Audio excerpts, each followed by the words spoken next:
বিসমিল্লাহির রহমানির রহিম। আমরা আসছি বান্দরবানের নীলগিরির হেলিপোর্টে। আমরা এখান থেকে এখনই ব্যাক করব। এখানে সৌন্দর্য অনেক সুন্দর, আমি আপনাদের দেখাচ্ছি। এই যে মেঘ, এতক্ষণ ঠাটা পোড়া রোদ ছিল। এই যে হেলিপড, চারদিকে মেঘ, মেঘ ভাসতেছে। এই যে আমি গ্যাংটক গিয়েছি, ভারতের দার্জিলিং গিয়েছি, দার্জিলিংয়ে টাইগার হিল গিয়েছি, কিন্তু আমার কাছে সবচেয়ে ভালো লেগেছে এই বান্দরবানের নীলগিরি।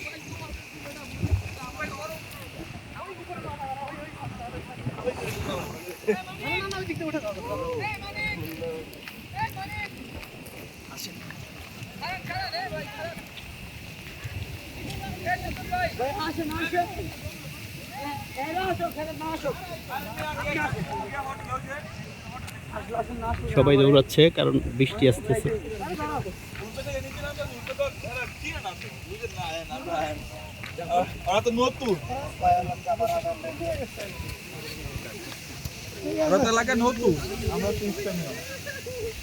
জবা ফুল এলো।